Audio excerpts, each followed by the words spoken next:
Hello, hello, everyone. Oh, hello.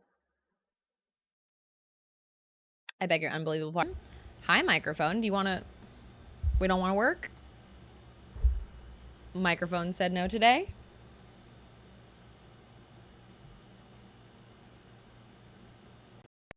How about now? Hello? Audio's audible, but I don't see it? Well, that's new to me. Hi, everyone. Okay, well, my audio levels are simply not picking up on my end, but I'm glad that you can hear me. Apologies for the weird start to the stream. But hi, friends. It's good to see you. Happy Wednesday. Was just a little feedback for a second. Okay, are we better now? I couldn't tell you a reason in the world why that is happening right now. It shouldn't be, and yet it is. So here we are. Well, cool. Hi, friends. Happy Wednesday. Happy new moon. And welcome back to Transmissions from the Cave. Hi, friends. We do this show every single Wednesday where we get to talk to incredible creatives, we get to talk to artists, we get to talk to writers, to colorists, to really cool people, to editors behind the comics that you get to read and love from Mad Cave, of course. My name is Saige Ryan. You might know me on the internet as Not Sage. I'm a streamer and host that's around on the internet. Ghost in the microphone. It's 100% haunted, and either it is by a literal ghost or my cat, also named Ghost. Either is entirely possible. Maybe he just straight up chewed through a cord. I have to always consider that both options are on the table there. Today's show, we are going to be discussing Grimm Tales from the Cave. Grimm Tales from the Cave is one of my favorite reads. I enjoy it so very much. I've gone through it a few times. And I feel like it's appropriate for spooky season. It's our first episode in October. So we're going to be talking a lot about Grimm Tales from the Cave this month. But in particular, we are focusing on the story of Weft today, with author Mario Candelaria and colorist Luca Romano, which I am very excited about. I'll tell you a little bit about Grimm Tales from the Cave in particular. It's Mad Cave Studios' first ever horror anthology. It takes a dark twist on the classic Brothers Grimm fairy tales. Expect familiar stories with modern sensibilities and terrifying illustrations. This anthology includes all original 20-page story from writer Cullen Bunn and artist Andrea Muti, featuring over 10 haunting stories that range from a range of talented creators. In addition to industry veterans like Mark London, Stephanie Phillips, this anthology also features work from all of Mad Cave Studios' 2020 Talent Search winners, which is very exciting, and we're going to be talking to one of them today. In what's new from Mad Cave, we've got Bountiful Garden issue 2 out. We've talked about Bountiful Garden here. Bountiful Garden is an absolutely stunning piece, and I cannot recommend it enough. There's also a link right there to pre-order Grimm Tales from the Cave if you want to check it out for yourself. Ghost Cat, always appropriate for spooky season. I live in spooky season. Even though Ghost is like, my cat's not allowed in the room that I stream in for exactly that reason, he'll find a way. Of course he'd find a way. If there is a way to do damage, he'll do it. It's always too cold this time of year for me to enjoy the season, but I do enjoy seeing the people that love the season. Oh goodness, I literally cannot relate. I am overheated in this room right now because California weather. We don't get to enjoy it for the opposite reason, because it does not feel like fall even a little bit. So, opposite ends of the spectrum from you, D-Man. Let's get into our guests for today. Mario Candelaria is a comic book creator and comedy writer with a knack for finding new and imaginative ways to bring an authentic feel into his work. Mario has worked with Z2, Scout, Action Lab, and now will have his story Weft published with Mad Cave Studios after winning the annual Talent Search in 2020. Originally hailing from Brooklyn, New York, Mario currently resides in suburban Philadelphia, where he spends his days honing his craft. And goodness, clearly has. We also have Luca Romano. Luca Romano is an Italian comic colorist, TTRPG enthusiast, and omnivorous metalhead. Luca is the colorist for Weft, but you also may know him as the colorist for Nottingham, his work with Advent Comics, and or other various indie projects he's worked on. As a young kid, Luca spent too much time reading, playing cello and guitar, role-playing, and gaming, and he hasn't stopped any of that yet, just added coloring to the list, which is excellent. And you know we're about to talk about some TTRPGs. You know we're going to have to get into a little bit of TTRPG talk. Like, I can't help myself. I'm waiting to hear about it. I'm very excited about it. Of course, we have a giveaway. We do a giveaway every week. This week we are giving away a copy of Grimm Tales from the Cave. I'll give you a word to enter that a little bit later in the stream, so stick around. I also want to tell you about Bink. If you have not checked out Bink yet, I'll remind you every week, I'm going to keep doing it. Bink is a 501c3 nonprofit dedicated to assisting booksellers in need. The Bink Foundation grew out of a wish of bookstore employees to establish a fund to help their colleagues experiencing unexpected financial crises. Bink is dedicated to assisting bookstore and comic store employees across the United States in the greatest time of need. And here we are in 2021 when people really freaking need it. You can do !Bink in the chat to get a little more information about that and go show a little bit of support or just get informed. All right, y'all. If you want to see more about Grimm Tales from the Cave, put !Grimm, that's Grimm. That'll give you a link to pre-order and check it out for yourself. And with all of that in mind, I am going to play you the trailer so you can get a little more familiar with it. I'm going to go get our lovely guests, and when I come back, prepare your questions. We'll do a Q&A at the end. We'll let you ask whatever questions you want to know, and we'll just get into it, get to know some cool creatives a little more. I'll see y'all in just a moment.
Hello, everyone. We are back.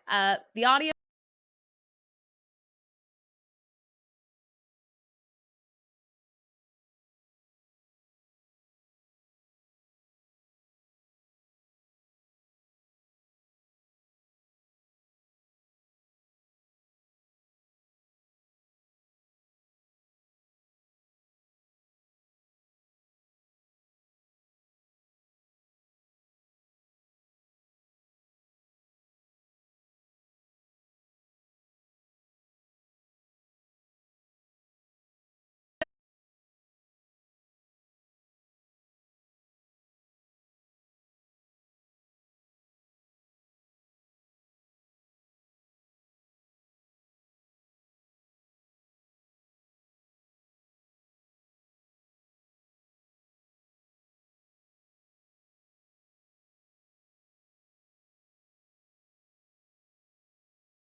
One. Hi, everyone. I fought off the tech gremlins. For whatever reason, Wednesdays around this time, tech hates me. But hello, welcome in. Mario, Luca, thank you so much for taking the time to be here today. Hello. Hello, thank you for having us. Happy to be here. Thank you. I'm so excited to talk about Weft. I'm so excited to talk about Grimm Tales from the Cave. I'm such a Grimm Tales fan in every capacity. So I'm super excited to talk about this with you. Also, before we came in here, Luca and I were sharing dice collections back and forth, Yes. and it's been a very good time. Maybe that's what caused it. It's your Cthulhu dice were too powerful. They just sent a surge through the stream. That's a possibility. I am willing to accept the responsibility for everything that happened. Would y'all first, off the bat, for those who are not familiar, starting with you, Mario, would you introduce yourself to everybody here? Hey everyone, my name is Mario Candelaria. I am a comic book writer, and yeah, I'm happy to be here. Thank you very much. Thank you for being here, of course. And Luca. Hi, I'm Luca Romano. I am the colorist mainly on Nottingham and a few other fun projects for these lovable people at Mad Cave Studios. Very exciting. Well, thank you for being here to celebrate. We have a million questions to get to today that are completely unrelated to dice, I promise. I know. We'll come back around if we have time. But Mario and Luca, to both of you, how did you end up working on this particular project with Mad Cave? I was first. one of the fortunate. I'm sorry, Luca. You first. I was about to say. I got selected from the talent hunt from last year, the 2020. I was one of the 3 finalists who made it, and one of the grand prizes was to be published by Mad Cave in this anthology. What a wild ride! And what was that like, winning and the kind of transition into like, oh, now we start working? Honestly, it was a little nerve-wracking, but it was a lot of fun. A lot of it was just waiting around after we put in our entries to see when we would be selected, or if anyone was selected, searching around, asking friends casually, hey, does anyone know if anyone was picked? And then, of course, we were sworn to secrecy once we did, and then they made the announcement. But shortly after that, we were working with Brian Hawkins directly. He's an editor at Mad Cave, and he was kind of our go-between for him and the editorial team, letting us know, at first giving us hints of what we'd be working on before fully directly involving us in with Grimm Tales in the Cave. Wow, that's awesome. And what about for you, Luca? How did you get involved in the Grimm Tales project? Blame Brian on that one as well. Because me and Brian have been working on Nottingham and now on another project of his own. And one day he popped up in my email and said, hey, I would like to have you color a couple stories for this anthology. And no surprise there, it's horror. So, oh yeah, sure. It's becoming my main brand of coloring at this point, so I'm good with that.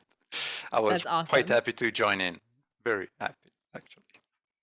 That's very cool. And do you have any particular horror stories that have been influential to you coming up to this? For me, the biggest one is probably it's a weird, obscure movie with Fire in the Sky. It's about UFO abduction. Oh, I love Fire in the Sky. That scared me as a little kid when I moved to the suburbs. I moved from New York City into the suburbs where there's nothing up there, and I was expecting that 24/7. So that was that's definitely my first real jump into horror. After that, I just get more into the Blumhouse stuff. Wes Craven's cinematography, and yeah, just a lot of horror comics also. That's awesome. I was not expecting the Travis Walton story. I'm stoked. I'm here for it. All right, awesome. And what about for you, Luca? Is there any particular like a genre of horror or piece of horror that inspires you? I kind of have a hard time pinpointing one in particular. I thought about it when we started chatting, and as a book, I think Needful Things from Stephen King. And that's probably the first horror story I have read and really loved, because it's more of it's not really about the shock factor of the gory aspect of horror, and it's more about the psychological and human nature of horror, which is very fascinating to me. I am the Yeah. kind of guy that does not watches horror movies or play horror games, but absolutely delves in deep in YouTube videos about the lore of those things because Got I it. And know like, is more that? things. It looks like a Dark Souls map behind you. Is that Dark Souls? It is. It is. That's Nice. the Dark Souls map. I am a big Heavy fan. I have actually books of the artworks from Dark Souls. I'm a huge nerd for Dark Souls. You can say that without a hint of a doubt.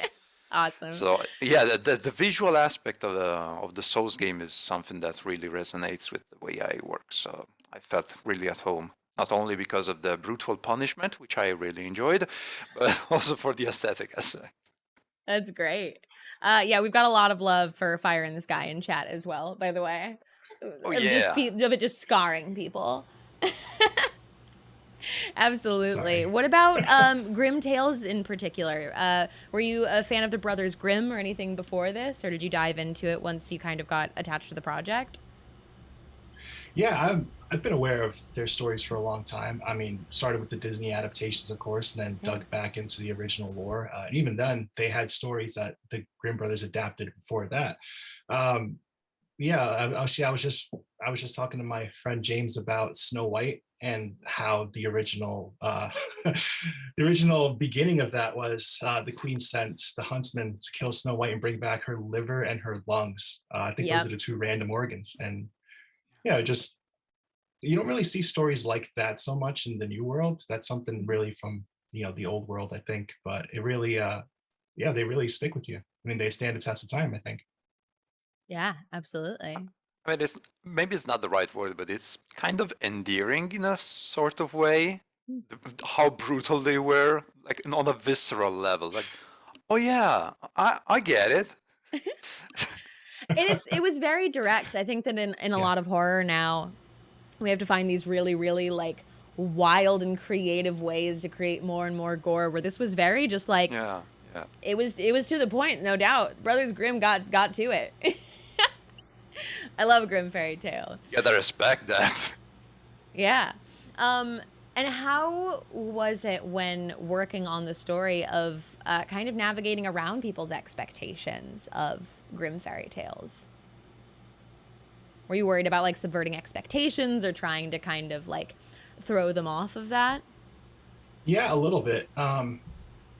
These guys have been around for a while, the Brothers Grimm. So it's one of those things trying to see what has been done and what possible paths you can take that tell a familiar story without necessarily retreading what has been done before. Right. Yeah. And just to dive into it, could you just give us a little kind of like summary on your story and what people could expect from it? Yeah, Weft is a retelling of Rapunzel, and we follow a knight who, of course, happens upon a tower in the middle of the forest. And he hears a voice up there, of course, and goes to investigate, doing his nightly duties. But what he finds at the top is not quite what he is expecting. I enjoyed it so much. It's such a, it's a really, really gripping, and again, in these like kind of in this anthology format, in these being so short, it's like you come in, you think you know what's going on, and so quickly, y'all did such an incredible job of going, you do not. Surprise. You thought. Well, Oh, no.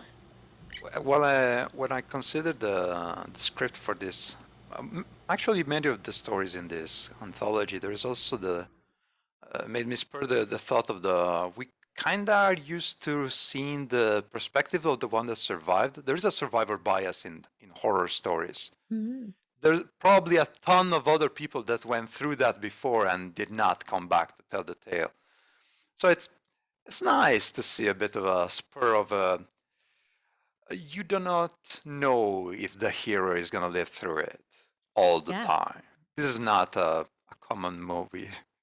Yeah, I think that is really cool. I think that's an interesting thought, the survivor bias. It's really interesting. Mario, for you, how do you develop characters? What is your process like for that? I try to find a human connection in characters. It depends on the length of the story, honestly. If it's a short anthology, I'll try to just get to the point. But if it's a longer form, I want to make it a real person with flaws and hopes and expectations and failures. But I think really a lot of it is just trying to find a connection inside myself that I can exploit and grow and make it into a character that hopefully someone finds engaging and can take something away from. That's cool. And with any of these characters, because you did have to kind of condense it into this short story, is there anything that like you wrote about these characters that didn't necessarily make it into the story, or anything that like you know to be true about them? I'm trying to see how far I can go without spoilers. Yeah. But I wanted to develop Rapunzel more. Okay. I was almost considering cutting out some of the ascent for the tower to see if I can put in some more backstory. But I think ultimately what Brian saw on the page, he said it worked as it was, and we didn't need to go any further. Yeah, absolutely. And does get the point across. Everybody go click that pre-order link, I swear. Get on that. Get on that now. And then for both of you, what do your creative spaces look like? I mean, we can see a bit right now. Is this where you work? Yep, this is where I work. All right, well, give us a little more You don't see insight. the mess. I'm covering the mess, but strategically, I love that. Like, what's very on the bookshelf? strategically. Over there, it's all comics that goes all the way to the other wall, and then there's books. A television screen that never gets used. My cello, guitars, piano, and pretty much the visual references are all included in the various comics. I have very few actually. You call them artworks books or concept art books. I'm more of a looking at other comics guy, or actually movies. Movies for palettes mostly, honestly. Yeah, movies for palettes. Comics to see the other artists and say, yeah, this guy is good. I should get to this. I have to up my game. Yeah, I see. I think I see Nightmare Before Christmas back there as well. Is that what on your list? Yes. All right. That's Sally. Identifying bits and pieces as I can. Oh, yeah. Love her. Excellent. Yeah, it's a gift from my little sister. I love her very much. Oh, that's cute. I love them both very much. It is. It's old as fuck because it's it's ancient at this point.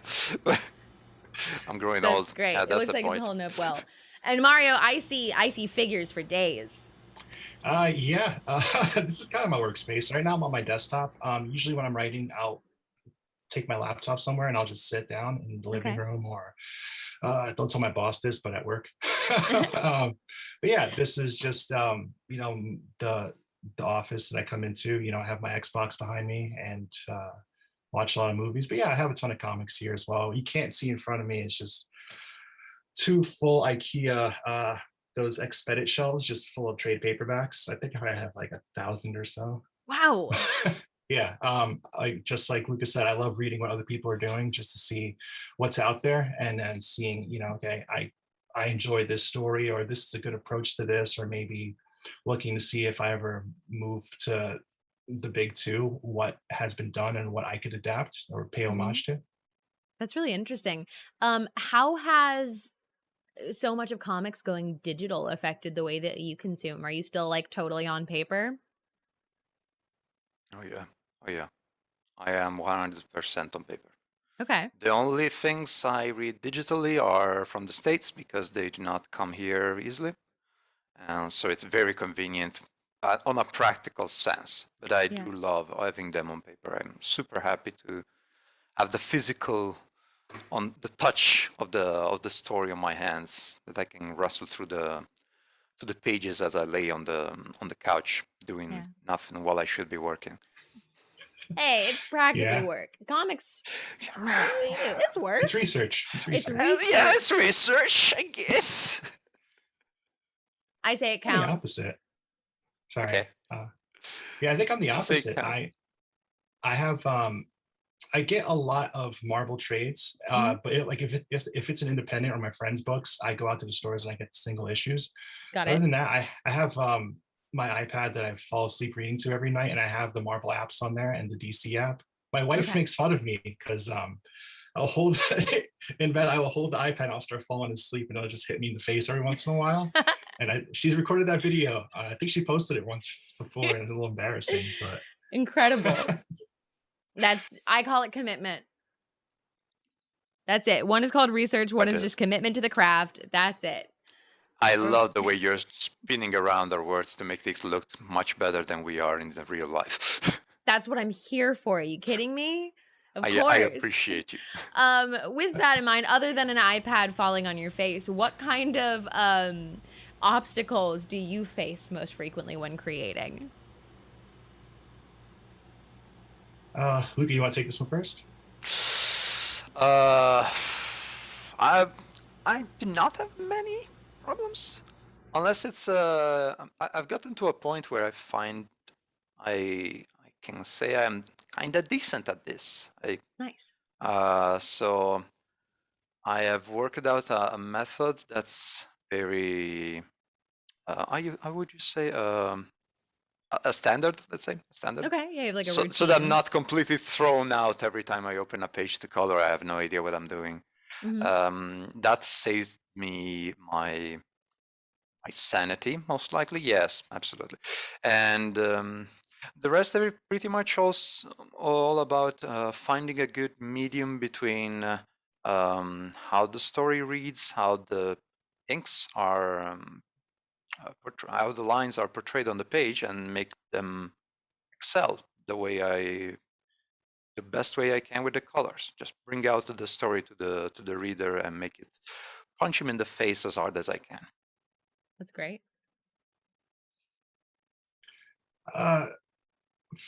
Some blocks are strange. As a writer, I mean, you're up front building the world, putting in the foundation and the frame for everything. So I think for me, the biggest challenge is trying not to be derivative. Trying to be more efficient in telling something, especially in comics where you only have certain page width that you have to fit in panels and balloons and actions. So a lot of it's just trying to pace it out in a way that's exciting and makes sense, but also doesn't retell the same thing twice. That's interesting. Yeah, and I'm sure there's so many occasions where you're creating and you're like, I mean, I know I've written things and then been like, that was brilliant, and then been like, I was thinking of something that I completely forgot that I had read at some point. Yeah. Whoops. That's got to be hard, especially as someone who I'm sure consumes so much content in this space. That's really interesting. And on the opposite side of it, what's the most rewarding part of the process? I think seeing it in people's hands, getting tagged in posts with people enjoying your book. I think that is, always a nice, good feeling inside.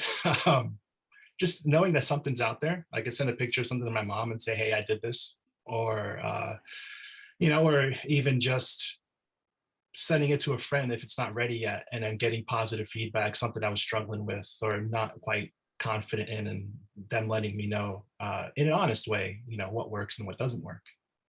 That's great. Yeah, that's pretty much mandatory at some point, especially if you spend too much time on the same project, or in my case on the same page. You need to lay off and let the page rest for a while and come back to it with fresh eyes, or you won't be solving. You just spiral down on details over details and never solve the whole picture together. I do the same as Mario. I have my best friend Claudia that's on the chat right now, I see. And she's a colorist as well, a better colorist than I am, I can say confidently.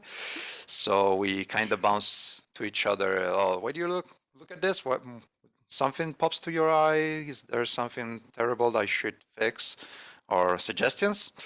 And that's a very positive reinforcement circle for myself for sure, and I hope for her as well. And it does help at getting out the pages in time and with a decent quality. Something that if I worked all the time on my own would be more stressful for sure. Yeah, absolutely. I was happy with this project with Weft, that we had Brian and also the colorist, or excuse me, the artist, David Escobar, and we worked closely together in the scripting stage, because I wanted to tell a story that was fun, but I also wanted to tell a story that he wanted to draw as well. So seeing the images that we came up with together starting to come to life, and then seeing Luca's color, beautiful color on the story, especially on the ascent. I loved what you did with the hair. Spoilers, but and then Well, Justin. there's gonna be hairs, yes. Of course, There's Rapunzel. Rapunzel. Well, there's gonna be hairs. Because Rapunzel has hair. But yeah, and then seeing Justin's lettering come through, just seeing it piece by piece, and knowing, oh, hey, this started with my foundation. That's just a really cool feeling. That's something I do miss a bit sometimes when like in this occasion, I jumped in pretty much with the balls that stopped rolling on their side. So I do miss sometimes the occasion to connect to the team more deeply in the pre-process part. But it comes with the job. We have to, as colorists, we have to keep many projects going on the same time. So it's hard to have the occasion to build a stronger connection with the penciler and writer, which is a blessing when it happens. But sometimes you have to deal with the hands you are dealt. Yeah. I was on the email chain. You and David, you guys were like this for those couple of weeks we were working on this. I mean, it's like I wake up and there'd be tons of messages from you guys back and forth. Just chatting. That was pretty cool. Yeah, David is a great guy. I am very upfront with my love for the Nottingham team. I've been super stoked about it, and David would fit quite well in that same team for the good feeling we've built.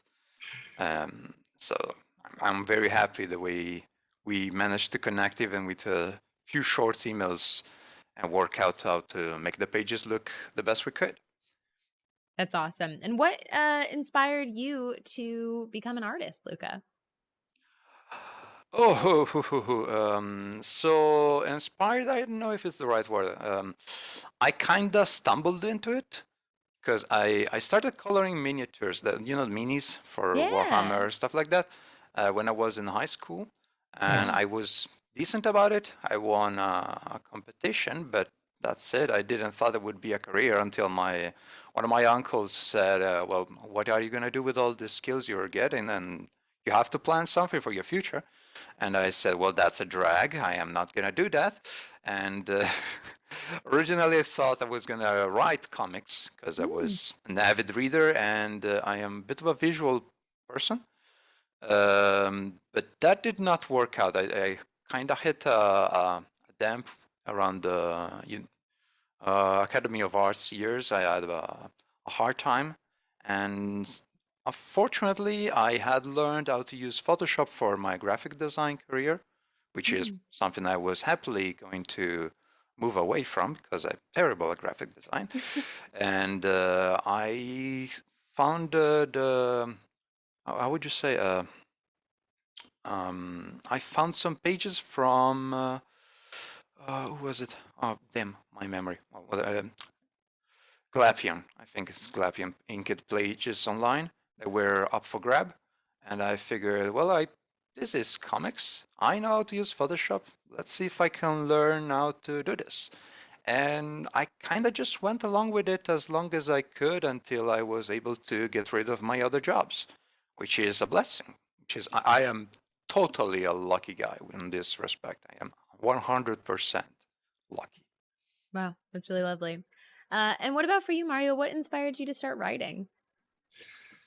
That's a good question. I didn't get into this until later in my 20s. I think when I was 21, I wrote my first screenplay. But storytelling has always been part of the culture growing up in the old neighborhood. You'd get together families and everyone tell the same beaten story over and over. Or guys from the block would just get together and just tell legends from older people in the neighborhood. But I don't think it was until I was probably 20 that I started getting ideas and piecing it together and thinking, oh, okay, if I could put something sequentially. And then, of course, I started learning the craft, starting with screenplays and songs. So the stories being told in lyrical content, even in comedy, looking at how the jokes are created and crafted and paced well. That's kind of the path that got me started on creating comic books. That's really cool. That's really, really interesting. There's so many different areas that you learned and drew from in that. That's really, really cool. And what are y'all reading right now? I'm currently Sounds waiting here. for the new Reckless book by Brubaker, Ooh. but I'm reading a lot. I just finished reading the newest Black Knight comic on Marvel and Philadelphia. I'm loving that story so much from Image. Mm. The question is, what am I not reading, honestly? But The horrible revelation on my side is the more I've gotten to work into comics full time, the less comics I've had time to read somehow. yeah, Because That makes sense. it's yeah, but it's disconcerting on a certain point. So currently, the comics related stuff I'm reading is a script from Brian and from Dylan Gilbertson, which is another friend writer of mine, and that's pretty much it. Unless D&D settings count. I would say it absolutely counts. yeah. Yeah. Okay. So Yeah, I'm yeah, reading 100%. Historia. Nice. I'm done with it then. Excellent. Yeah, of course. I'm here. I'm reading through the Carnival right now. The new book that just came out. So I'm Ooh, there how's with it? you. Give me a Oh. spoiler. Is it good? It's lovely. It's absolutely wonderful. It's Nice. an excellent Happy to setting. hear it. Very, very excited about it. All right. So with that in mind, and I know that like your day changes a lot when you become kind of a full time in something, and it becomes not only your passion but your job as well. What does the start of your day look like? I'll start with you, Luca. A mess. An absolute mess. I wake up when I am done sleeping, which is never, and go to sleep when I'm too tired to be awake, which is the perfect example of do as I say and not as I do. All right. Because I'm terrible at my schedule. Just terrible. It's so bad. Claudia is the one that's scolding me all the time for it. Which should, actually. Thank you. And what about for you, Mario? My day is really boring. I'm an old man. I wake up, I go to the gym, I come home. Depending on the day, I'll bring my wife to work. I'll go to the office. I'll start working on some ideas. I'll text message my friends, my co-collaborators with, just ideas for stories. I go home, I go back to the gym, I eat, I go to sleep. I mean, not Do that as exciting. Mario, not as I do. Do as Wow, Mario. yeah, that was the most polar opposites answers I've ever gotten to a question here. That's absolutely. Wow. I love it. We've got a defined routine. Do you feel like that helps you to stay on track creatively? No, not at all. Because if I have something to You're do, destroying my hopes and dreams right now, man. I know if I have like a meeting in 5 minutes, or if I have an hour before I need to drive to go somewhere, I'm not going to want to sit down and start writing because then I won't want to stop. So a lot of it is just striking when the iron's hot. I feel when I feel that story is ready and I can't do anything until I get that completed. That's when I really get a lot of my work done. Okay, that makes sense. Yeah, I totally feel you on that. I have a hard time sometimes getting in the zone, as they say. And once I'm there, I never want to leave because I know it's gonna be a drag to start again. That's why I kind of spend whole nights coloring once I'm in. I just Nice. pop up something on the background as music or audio, and I'm gone. I'll see you later when I'm done. Yeah, those marathon sessions are real. I mean, sometimes I'll stay up. My wife will say, "What time did you go to sleep?" And I'll say, "I don't know, maybe 3 or 4." I just got the bug, and I had to see it through. You got to ride the wave, right? Yeah. Wow, yeah.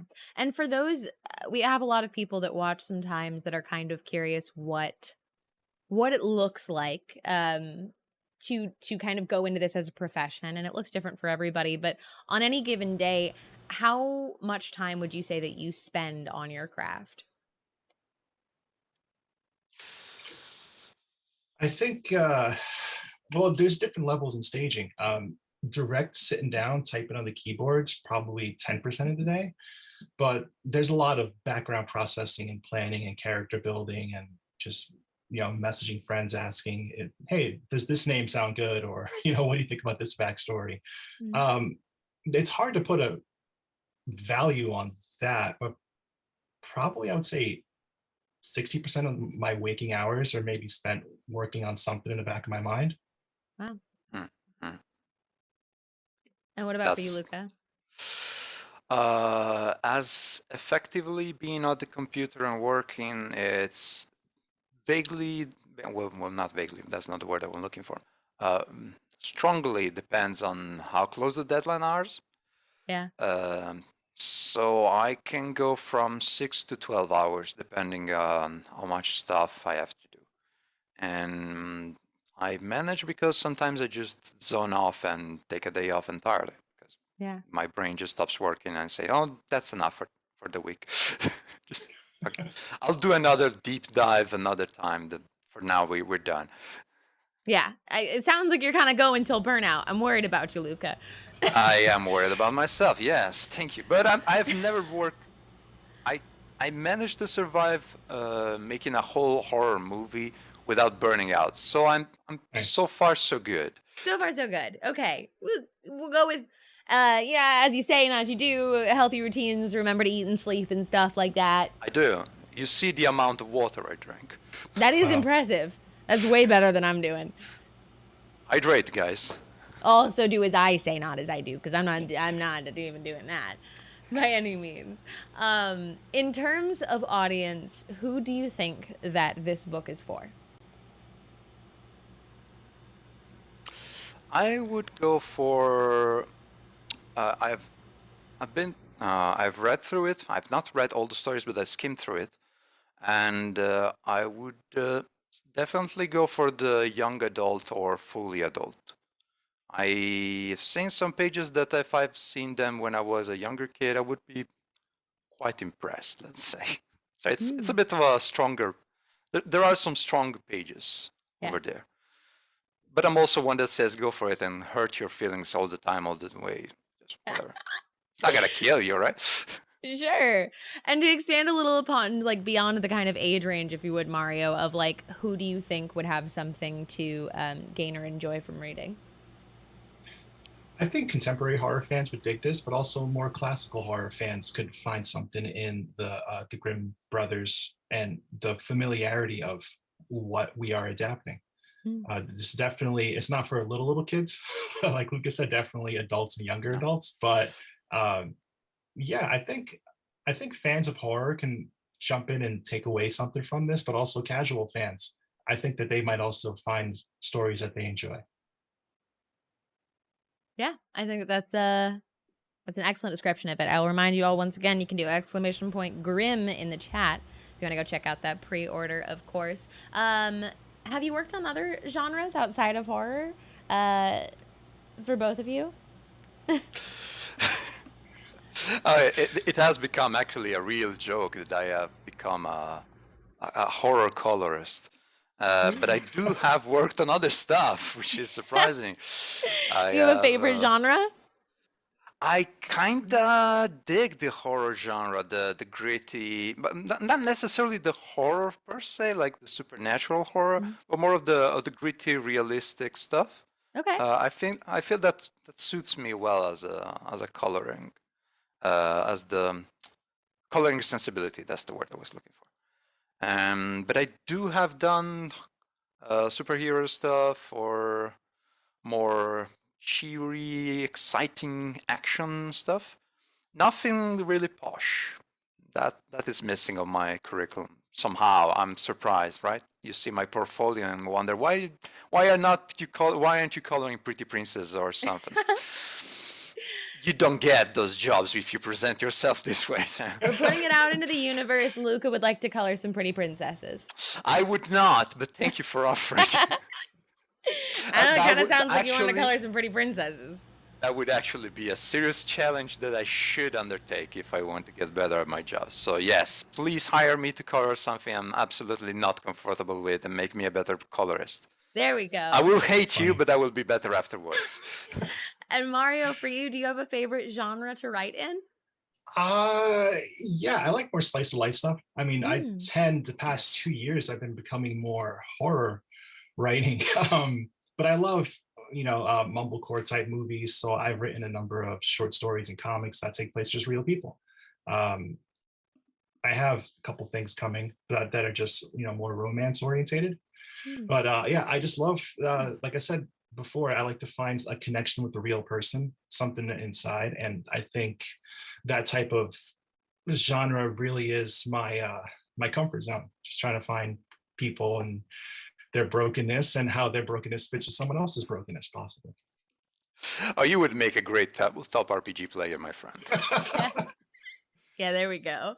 And then the biggest question and the hardest one always to answer, what is something that people don't know about you or that our audience wouldn't know about you or might be surprised to learn? This is always the one that gets everybody. Yeah, I've been pondering on this actually, and I was trying to find something. I do not have many secrets or hidden facets, I think. No, I Maybe kind of put it all out on social media. So. Yeah, who has secrets anymore, I guess. I think the Jeez. only thing that's a bit unknown is how I got to have my screen name, the Malkamok, that's me everywhere on the internet, which is actually a character from a very, very old Dungeons and Dragons 3.5 edition game. And it's one of the characters I enjoyed concepting the most and played the least. Because Really? it was an alienist summoner, which meant a ton of bookkeeping and choosing the right creature for the moment and giving them the mutations. It was so intense in micromanagement, and Wow. I loved him, but I never played him more than a We can couple all sessions. appreciate how much D&D 5e is simplified. Yes, I actually do, because I'm getting older and I play too many games of different systems. I am actually a player for No Dice Unrolled, which is both a site and a Twitch channel, and we play different systems, both for testing and reviewing and for our silly enjoyment. So when you play 4 sessions a week of different games, simplification is kind of mandatory. So thank you, Don't I know Wizard it? of the Coast. Yeah, I'm sure you would know. I've seen your Like a career, lot. my friend. I play a lot. And Mario, do we have something that people might not know about you? Yeah, And they this don't know a isn't lot, really, so you can give us anything. This isn't really juicy or anything, but I go to Disney a lot, like too much for an adult, I think. Oh, you're a People think I Disney went. adult. Oh, Yeah, that's nice. I never went as a kid at all. I think the first time my wife and I went was maybe like 5 or 6 years ago. So it's one of those things that I didn't grow up with it, but people always assume that I have always been there for some reason. That's how you become a Disney adult. Now, like when you say a lot, how often are we hitting Disney? Yeah, that's the good question. Pre-pandemic, I think we were going twice a year to Disneyland. So we fly out there and do that. I've only been to Disney World once, and that was in 2019. All right. Okay, I got a follow-up question. Yeah. Are you singing the songs during the movies all the time and you know the lyrics by heart? No. I do not. I'm sorry. Okay. I'd like to think he's on his way there. On the Disney rides, yes, I know those songs on the loop. It's all about the park, not necessarily about the movies and stuff. Okay. Yeah. Okay, I get you. I see you. Are we gonna have a fight right here, right now, which is the best princess? Because it's Mulan. We know it's Mulan, right? Yeah, no, it's Mulan. It's 100% Mulan. Okay, we're good. It's absolutely Mulan. Okay. Moana makes the list high. Moana makes high on the list. I'll give her that. Absolutely, yes. All right, we're gonna take some questions from the chat. We've got some in here. Now this one has a winky face next to it, so it did seem maybe a little bit cruel. Joni cheeky. Said, "Who's your favorite artist?" Artist in general, or let's say. Being set up to offend everyone else. Yes, that's a good question. I'm gonna be real with you, and I actually, I am deeply in love with how Claudia colors stuff. She's exceptional. I look up to her very much. So as colorist, I would pick her, and as 100% rounded artist, it's hard to pick. It's really hard to pick. That's understandable. Claudia's a great answer. Yeah, I would stick with Claudia. I know it looks like I'm sucking up to my best friend, but it's a sincere answer. That's lovely. And Mario, for you, we have, how do you get over writer's block? Sometimes you don't. You just have to write it out. You have to just wait. It's honestly like a thunderstorm. You can't just will the clouds to go away. You just have to wait for them to pass through and then see what comes through on the other side. All right. Yeah. Just kind of that's an unfortunate part of being a creative is waiting for it to strike again. Yeah, the struggle of having the thought in the back of your head that you should be doing something productive and not actually being doing something productive. Yeah. Yeah. That's a common stress between everyone in the creative aspects, I think. So I feel And you that's on the creative that. temperament, right? I mean, Yeah. Yeah. Luca, I'm sure you're seeing that. Like you said, sometimes you won't color for a day or two, right? Yeah, your brain just stops. You dread the thought of sitting down at the computer and doing your job. And that's not the way to approach something that needs to communicate with people and reach them on a, if possible, on a personal level somehow. Mhm. So But yeah. the beautiful thing is, I've seen your body of work for a little while now, and I know that when you come through to the other side, you deliver every time.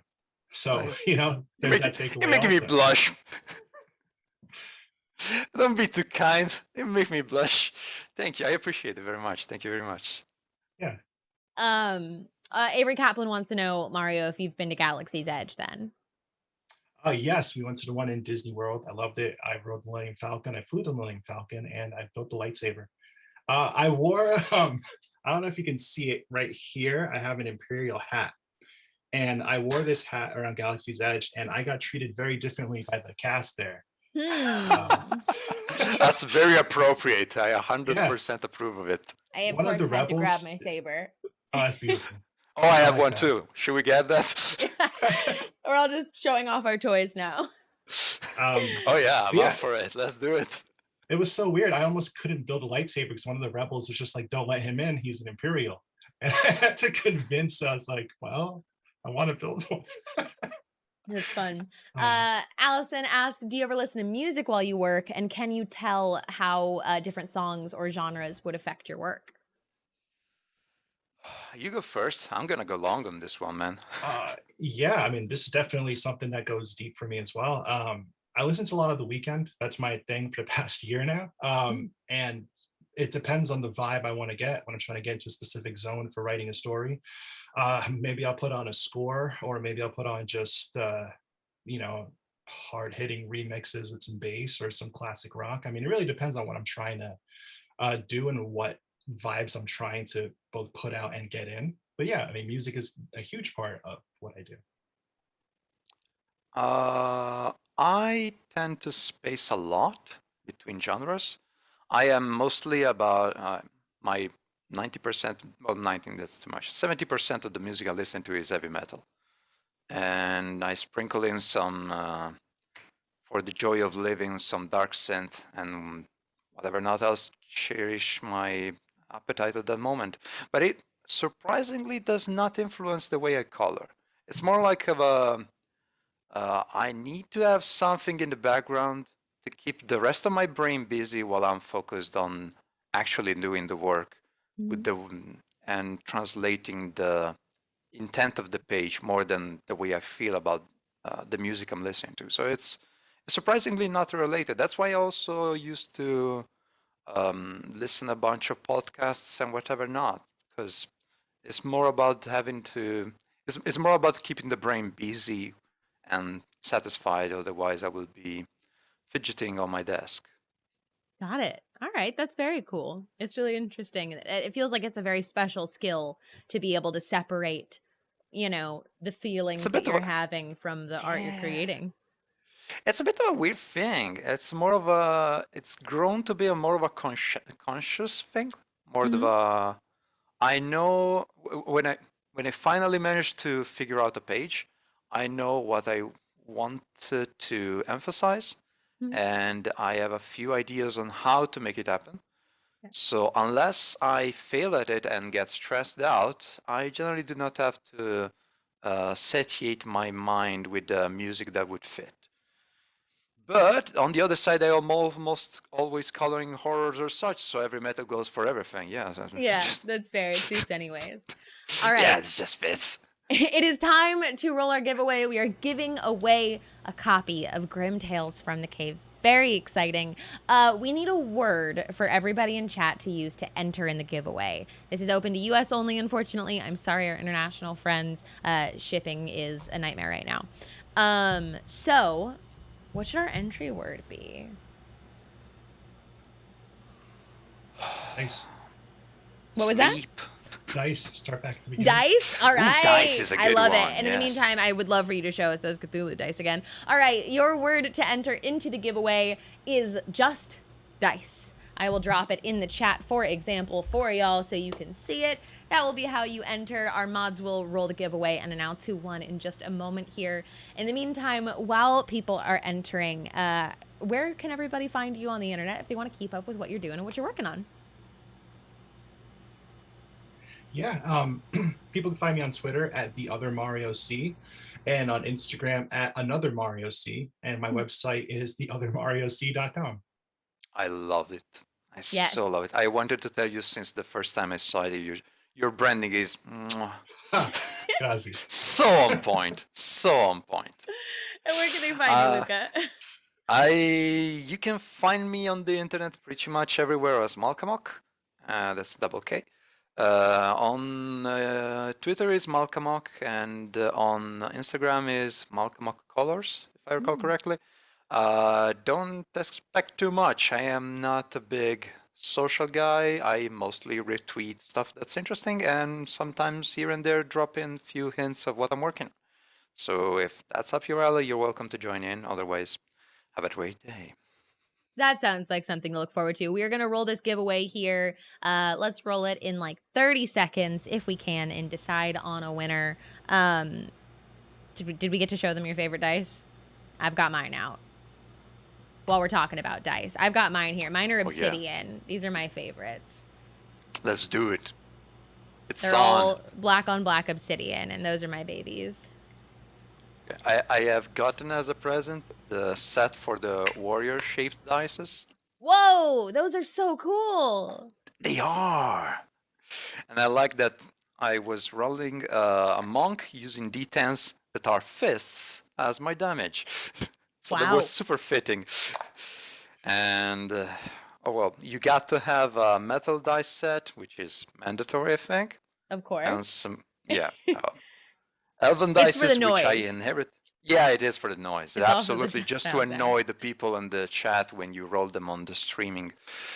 This is the loudest possible noise to disrupt the ambience. Roll that 20 and fail horribly.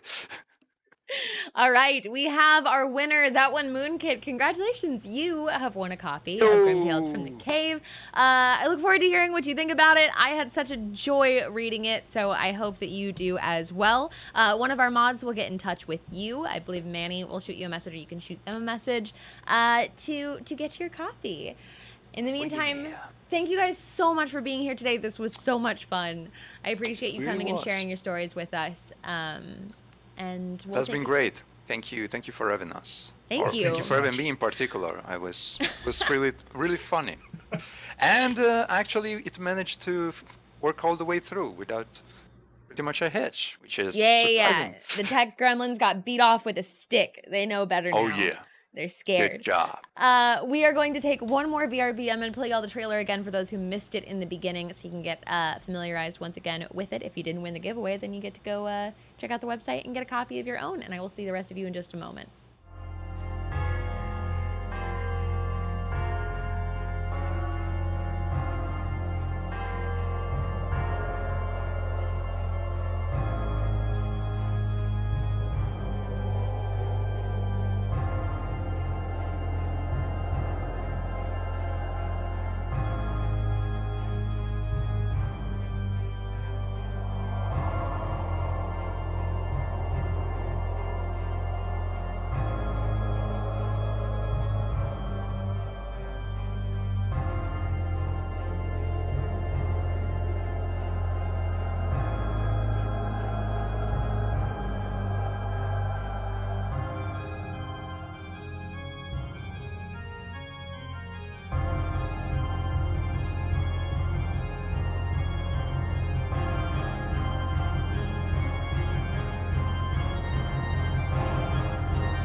Hello, everyone. We are back.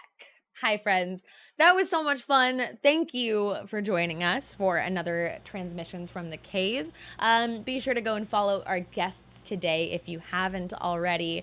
I know Luca said he's not doing much on social media, but worth it to keep an eye on what he's working on. Absolutely. So be sure to go and check that out. Congrats again to our giveaway winner. Very exciting. In previews this week, we have the last session issue 1. The last session is that kind of tabletop-y D&D inspired one we talked about a few weeks ago. Woven Heart issue 9, Bountiful Garden issue 4, Battle Cats volume 3 issue 6, and the graphic novel Nightmare in Savannah, of course, which we had our little special release party for.